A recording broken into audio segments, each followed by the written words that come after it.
Él es Miquel Segura. Nació en Zapopla, en el norte de Mallorca. Cuando era pequeño, sus compañeros lo molestaban diciéndole chueta. Él no entendía mucho al respecto, así que le preguntó a su papá, quien simplemente le contestó: somos descendientes de los hebreos.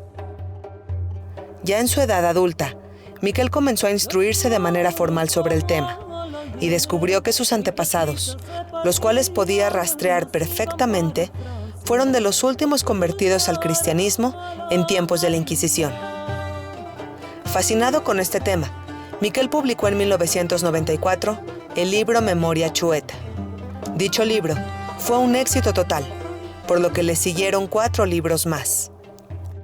Sumergirse en el judaísmo fue para Miquel un gran viaje hacia el interior, y en el año 2009 regresó a su judaísmo en Nueva York ante un Bet Din oficial.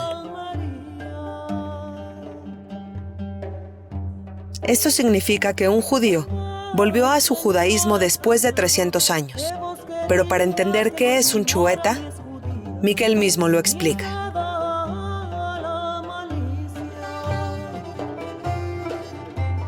Bueno, un chueta, técnicamente, históricamente, es un descendiente de judíos conversos de Mallorca.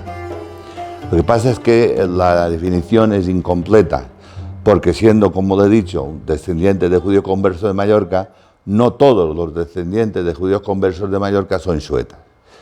Chuetas somos los descendientes de las últimas 15 familias que fueron detenidas y asesinadas o condenadas por la Inquisición entre los años 1691 y 1693.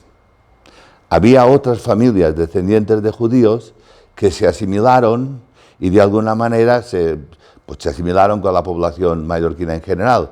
En cambio, estos autos de fe, al tener lugar ya en una época muy tardía y siendo los últimos judíos, los últimos judaizantes pertenecientes a solamente 15 familias, el hecho quedó estigmatizado y focalizado sobre estas 15 familias y sus descendientes.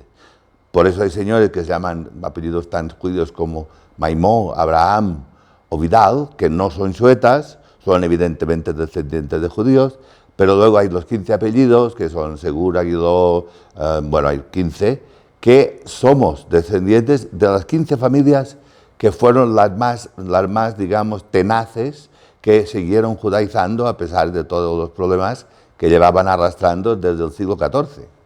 Es una historia de 300 años.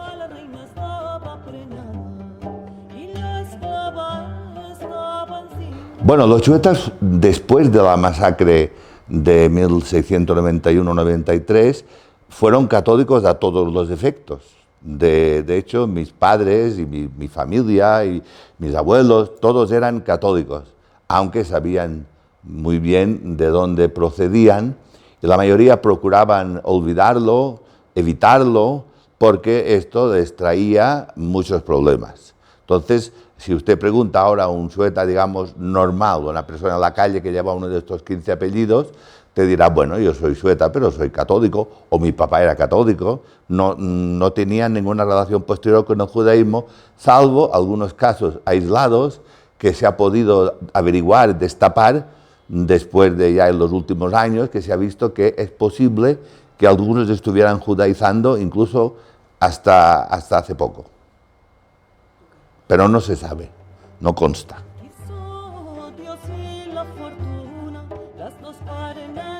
Bueno, hay dos teorías.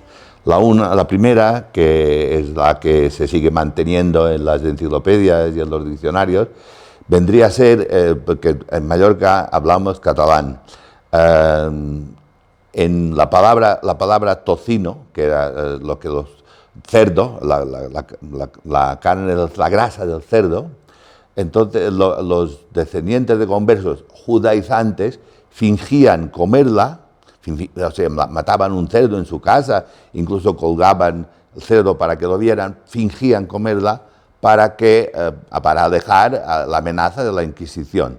Entonces, en catalán, tocino es xulla, y sería un diminutivo, vendría a ser el que come tocino. Esta es la primera acepción. Hay otra acepción posterior, que no está, digamos, aceptada por todos los filólogos, y que dice que sería un diminutivo, porque sería judío, en catalán es jueu, y el diminutivo es juetó. También a nosotros nos decían xueta y xuetó. Podría significar el judeizuelo, el judío menor. Estas son las dos opciones. La primera es la válida actualmente, aceptada comúnmente.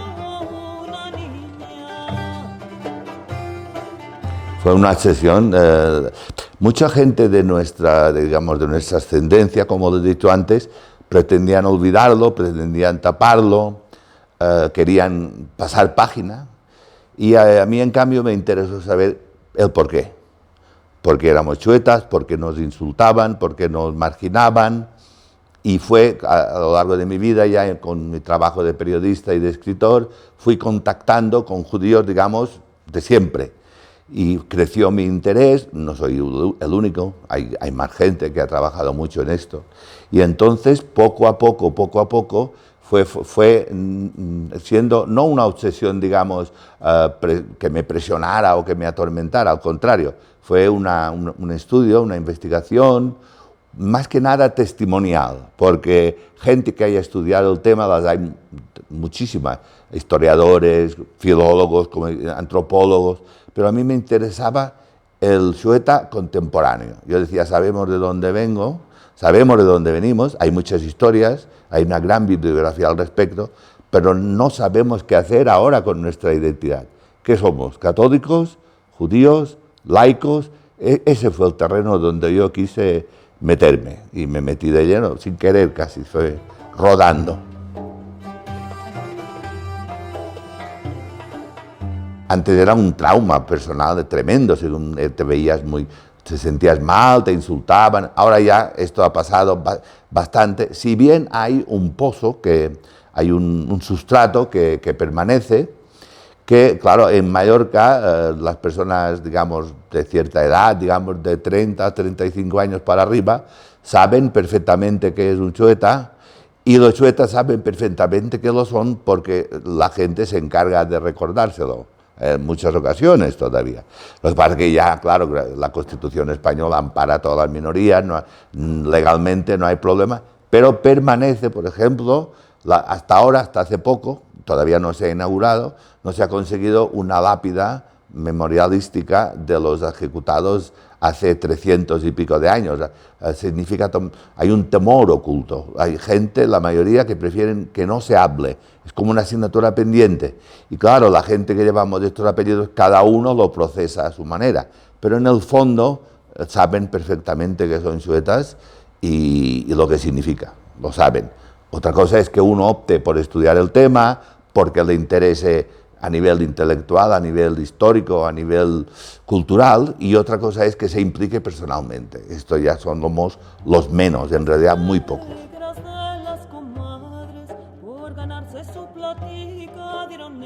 En España hay antisemitismo en general. En Mallorca hubo antisemitismo hasta hace muy poco, y aún hay algunos pequeños ramalazos que pueden surgir en el momento y el lugar más inesperado. No es como... Pero en España lo que ocurre es que España es un país... Mallorca forma parte de España, aunque es muy distinta en todos los aspectos.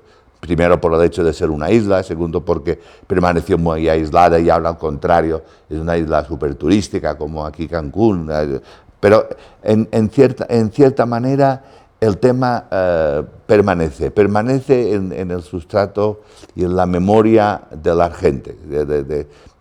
Claro, pero por ejemplo lo que decía, los políticos y los propios xuetas siempre se han opuesto a que el tema sea hablado, debatido, digamos que sea... Ahora en el tema cultural se ha conseguido que ya no haya tanto resquemor o tanto recelo, pero persiste el tema religioso, que es lo más, digamos, es la estación término del proceso, porque los xuetas murieron por ser religiosos, eran judíos, criptojudíos, pero que morían, los detenían o porque no encendían el fuego en Shabbat, o porque se sabía que habían realizado un ayuno, el ayuno de Esther, porque la criada se iba con el cuento de la Inquisición. Entonces no los mataron por ser judíos, sino por ser judaizantes.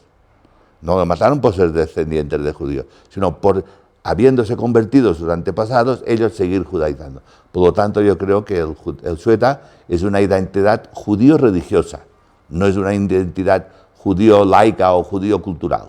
Yo lo entiendo así, otros no, ¿eh? Otros discrepan de mi punto de vista en ese aspecto.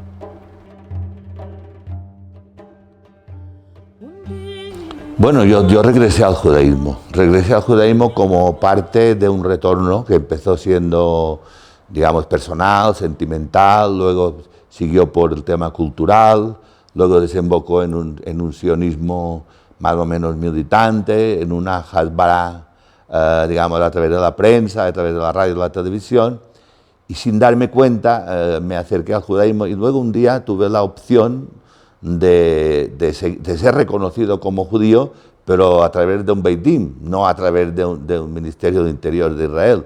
Entonces, casi sin darme cuenta, desemboqué en el judaísmo.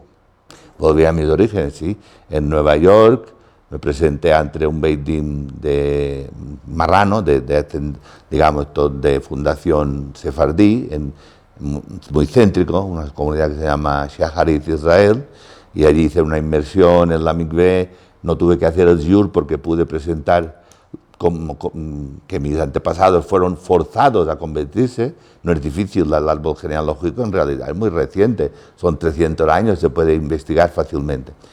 Y luego, después de mí, otros lo han hecho, ya lo han hecho en Israel, pero muy pocos, podríamos estar en este salón perfectamente.